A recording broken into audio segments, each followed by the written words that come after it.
First of all अस्सलाम वालेकुम student. आज हम लोग डिस्कस करेंगे जी full wave rectification.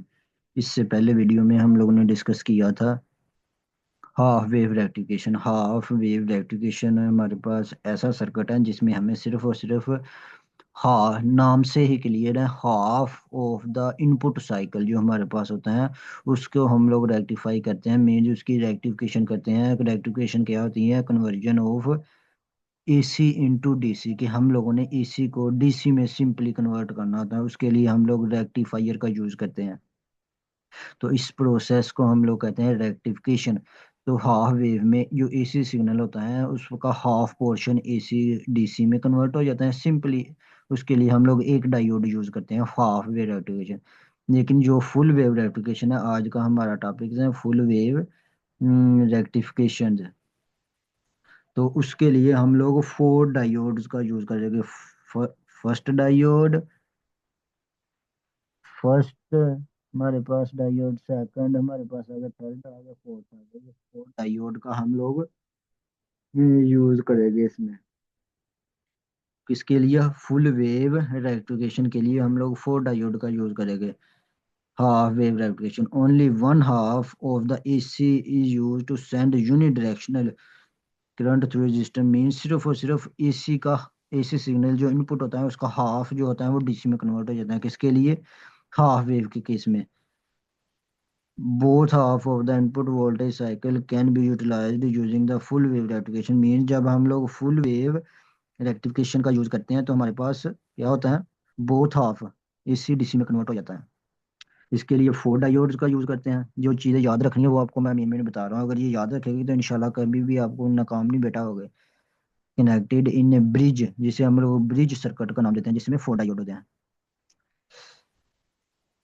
The diode conduct only when it is forward बाइस। एक बात आप लोगों ने हमेशा याद रखनी है, हमेशा डायोड कंडक्ट उसी वक्त करेगा जब क्या होगा जी? फॉरवर्ड बाइस होगा। अगर फॉरवर्ड बाइस नहीं होगा तो कंडक्ट नहीं करेगा मेजोरिटी चार्ज कैरियर की वजह से। लेकिन इसमें कोई शक नहीं कि मिनोरिटी चार्ज कैरियर की वजह से भी करंट फ्लो करता है जब रिवर्स बाइस होता है, लेकिन वो बहुत ज्यादा कम होता है, ना होने के बराबर होता है। तो लिहाजा हमेशा डायोड इसी वक्त कंडक्ट करता है जब फॉरवर्ड बाइस होगा। During the positive half cycle है 0 to t/2, the terminal A of the bridge is positive with respect to B. जो ए है और बी है, ये वाली साइड जो हमारे पास होती है डायोड की, ये वाली साइड बैक साइड, ये हमारे पास पी टर्मिनल होता है और ये एन साइड होती है, मीन कैथोड। पी साइड को हम लोग कहते हैं नोड और इस साइड को हम लोग कहते हैं जी कैथोड। तो ये हमारे पास एसी का पॉजिटिव हाफ साइकिल है 0 to t/2। तो इसका ये पॉजिटिव टर्मिनल जब यहाँ पे हमारे पास अटैच होगा किस डायोड के साथ है? ये वाले के साथ। ये इसका पॉजिटिव है, लेकिन इस डायोड का ये क्या है? नेगेटिव टर्मिनल है। जब पॉजिटिव को पॉजिटिव से अटैच करते हैं तो फॉरवर्ड बाइस का केस होता है, जब पॉजिटिव को नेगेटिव से अटैच होगा तो रिवर्स बाइस होगा। तो ये वाला diode, diode D4 and D2, ये हमारे पास क्या शो करेगा जी? स्विच ऑफ के तौर पर। मींस रिवर्स बाइस की कंडीशन होगी इन दोनों डायोड की। इन दोनों की क्या होगी जी? रिवर्स बाइस होगा ड्यूरिंग पॉजिटिव हाफ साइकिल। तो डायोड हमारे पास 1 और 3 जो होगा ये हमारे पास क्या होगा? फॉरवर्ड बाइस होगा, क्योंकि इसका पॉजिटिव टर्मिनल पॉजिटिव से और इसका भी पॉजिटिव टर्मिनल इस पॉजिटिव से, मीन्स ये वाला जो नेगेटिव है ये इस नेगेटिव से अटैच होगा। ये बैक साइड इसकी पॉजिटिव होती है, ये वाली नेगेटिव होती है। तो लिहाजा हमारे पास क्या होगा? During the positive half cycles हमारे पास जो डायोड फॉरवर्ड बाइस होगा, तो उस केस में जो हमारे पास diode D1 and D through क्या होगा? फॉरवर्ड बाइस होगा, तो कंडक्ट करेगा। Current flow through the circuit in the direction shown by the figure 18.9। तो इस तरह हमारे पास इस डायरेक्शन में करंट फ्लो करेगा। जब करंट यहाँ पे आएगा तो यहाँ पे तो इससे ज़्यादा रेजिस्टेंस का सामना होगा तो इस तरफ फ्लो करेगा। जब यहाँ पे आएगा तो इस साइड पे तो जा नहीं सकता क्योंकि यहाँ भी ज़्यादा रेजिस्टेंस है, तो इस साइड पे फ्लो करेगा। ये हमारे पास है जी लोड रेजिस्टेंस, जिसके अक्रॉस हम लोगों ने करंट आउटपुट लेना है। तो इस तरह करते फिर यहाँ से इस तरफ जाएगा, इस तरफ जाएगा तो यहाँ से हमारे पास इसका मतलब है इस तरह करने का कि हमारे पास ये जो वायर है इसके साथ, इस वायर के साथ अटैच नहीं है, अलहदा है। इस कंडीशन का ये कंडीशन है, ये शेप का मतलब। यहाँ से फिर यहाँ करंट जाएगा, यहाँ जाएगा तो इस तरफ तो जा नहीं सकता, क्योंकि यहाँ हमारे पास क्या है, रिवर्स बाइस का केस है, ज्यादा रेजिस्टेंस है। तो यहाँ पे फॉरवर्ड बाइस है तो इस साइड पे फ्लो करेगा। इस तरह करते करते फिर हमारे पास इस तरह साइकिल में से पास कर जाएगा। फिर जब यहाँ इस आएगा तो हमारे पास ये पॉजिटिव हाफ साइकिल मुकम्मल हो गया। अब नेगेटिव हाफ साइकिल शुरू हो जाएगा। जब नेगेटिव होगा तो ये पॉजिटिव नेगेटिव में कन्वर्ट हो जाएगा और ये नेगेटिव पॉजिटिव में कन्वर्ट हो जाएगा। तो इस केस में हमारे पास जब यहाँ पे नेगेटिव होगा, उसका केस हमारे पास ये है, during the negative half cycle.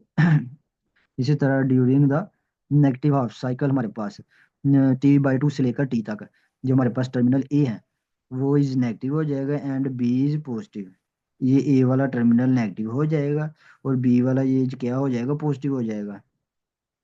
No, अब diode D2 and D4 is conduct. अब डायोड D2 और D4 कंडक्ट करेंगे। कैसे करेंगे, क्योंकि ये अब हमारे पास नेगेटिव है। ये ए टर्मिनल क्या है, नेगेटिव है। तो नेगेटिव को जब हम लोग इस नेगेटिव से अटैच करेंगे तो क्या हो जाएगा, ये फॉरवर्ड बाइस हो जाएगा। जब इस नेगेटिव को इस ये बैक साइड पॉजिटिव टर्मिनल होती है डायोड का, ये सिंबल है। जब ये नेगेटिव पॉजिटिव से अटैच होगा तो ये क्या हो जाएगा, रिवर्स बाइस हो जाएगा। मीन्स यहाँ पे रेजिस्टेंस ज्यादा होगी, यहाँ पे रेजिस्टेंस कम होगी, तो करंट हमेशा उसी डायरेक्शन में फ्लो करता है जिस डायरेक्शन में रेजिस्टेंस कम हो। तो लिहाजा इस डायरेक्शन में करंट फ्लो करेगा। ड्यूरिंग द नेगेटिव साइकिल ये D4 और D2 फॉरवर्ड बाइस हो जाएगी और D1 और D3 रिवर्स बाइस हो जाएगी। तो आगे देखते हैं क्या है, जो diode D2 and D4 conduct करेंगे, D2 एंड D4 ये कंडक्ट करेंगे through the circuit in the path है शोन इन फिगर। इस तरह के हमारे पास इस फिगर में दिखाया गया 18.9। And is seen that direction of current flow through the load resistance is the same in both half cycle, के करंट की डायरेक्शन दोनों हाफ साइकिल में सेम होगी। ये मेन पॉइंट है। थ्रू द लोड डिस्टेंस हमारे पास सेम होगी in both half cycle. कैसे, ये हमारे पास during the negative half cycle current flow में करेगा कन्वेंशनली पॉजिटिव से, लेकिन इंटरनली ये फ्री इलेक्ट्रॉन की वजह से फ्लो करते हैं, लेकिन कन्वेंशनली हम लोग पॉजिटिव से शो करते हैं। इस तरह ये डायरेक्शन की करंट की हमारे पास है। यहाँ पे जब हमारे पास करंट होगा तो ये चेक करेगा कि रेजिस्टेंस किसकी ज्यादा है किसकी कम है।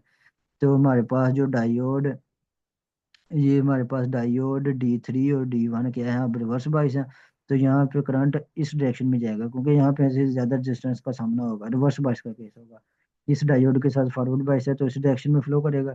जब इस तरह यहाँ पे जाएगा तो ये डायोड जो D1 है ये तो रिवर्स बाइस है, इस डायरेक्शन में तो करंट जा ही नहीं सकता। तो लिहाजा ये इस डायरेक्शन में करंट फ्लो करेगा। तो जब इस डायरेक्शन में करंट फ्लो करेगा तो ये लोड रेजिस्टेंस जिसकी क्रॉस हम लोग ने आउटपुट लेनी है। तो जब पहले हमारे पास डायोड क्या था, पहला केस था पॉजिटिव हाफ साइकिल के दरमियान भी करंट की डायरेक्शन क्या थी, क्रॉस लोड रेजिस्टेंस डाउनवर्ड। अब यहाँ पे भी क्या है, डाउनवर्ड मींस दोनों का केस में चाहे पॉजिटिव हाफ साइकिल हो चाहे नेगेटिव हाफ साइकिल हो, फॉर फुल वेव रेक्टिफायर जिसमें हम लोग फोर डायोड का यूज करते हैं। तो हमारे पास करंट की हमें आउटपुट में जो एक इस डायरेक्शन मिलती है, मींस डायरेक्ट करंट हमें मिलता है। तो ये है इसकी खूबसूरती कि for positive and for negative half cycle दोनों केस में हमें जो करंट की डायरेक्शन है आउटपुट में वो सेम मिल रही है, मीन्स चेंज नहीं हो रही। तो लिहाजा ये डायरेक्ट करंट है। इस तरह यहाँ से करंट फिर इस डायरेक्शन में जाएगा, यहाँ से जाते जाते फिर यहाँ पे क्रॉस करेगा। तो जब इस टर्मिनल पे आएगा तो चेक करेगा कि फॉरवर्ड बाइस का केस क्या है, रिवर्स बाइस। जो इस केस में फॉरवर्ड बाइस होगा डायरेक्शन में करंट फ्लो करेगा, दूसरे केस डायोड की तरफ नहीं करेगा। तो लिहाजा ये डायोड जो 3 है ये रिवर्स बाइस है, इसमें तो जाएगा नहीं, तो लिहाजा D4 की तरफ फ्लो करेगा। जिस तरह D4 की फिर जब ए के टर्मिनल पे जाएगा तो यहाँ पे D1 और 1 इस केस में तो हो नहीं सकता, तो इस डायरेक्शन में हमारे पास करंट फ्लो करेगा और फाइनली इस तरह सर्किट में आ जाएगा। इस तरह फिर इसकी पोलैरिटी चेंज होगी, फिर ये फर्स्ट वाला केस होगा एंड सो ऑन, ये प्रोसेस चलता रहेगा। तो हमें जो both half of the AC voltage send unidirectional current हमें प्रोवाइड करेगा थ्रू आर, मींस इस रेजिस्टेंस के क्रॉस करंट की डायरेक्शन सेम होगी दोनों केस में। जो input and output voltage are shown in figure, ये हमारे पास इनपुट और आउटपुट वोल्टेज ये फिगर में दिखाई गई है। ये हमारे पास इसकी डायग्राम, ये वाली डायग्राम शोन इन फिगर 18.10 कि ये हमारे AC इनपुट साइकिल में फॉर पॉजिटिव हाफ साइकिल भी हमें ये करंट मिला DC, for negative half cycle भी हमें करंट मिला, लेकिन डायरेक्शन सेम है, चाहे पॉजिटिव हाफ साइकिल है चाहे नेगेटिव हाफ साइकिल। यही है इसमें खूबसूरती फुल वेव रेक्टिफायर में। तो हमारे पास however output voltage is not smooth but pulsating. Pulsating का मतलब है कि ये करंट की डायरेक्शन हमारे पास एक है, लेकिन इसकी मैग्नीट्यूड ये देख ले with periodically with respect to time change हो रही है, तो इसे हम लोग कहते हैं pulsating. It can be smooth, हम इसे कर सकते हैं बाय यूजिंग ए सर्किट, इसे हम लोग कहते हैं फिल्टर सर्किट की हेल्प से हम लोग इसे इस तरह स्ट्रेट लाइन की फॉर्म में कन्वर्ट कर सकते हैं बाय यूजिंग फिल्टर सर्किट। तो आज के लिए स्टूडेंट इतने काफ़ी, अगर समझ नहीं आई तो कमेंट बॉक्स में लाजमी पूछना है। Thank you.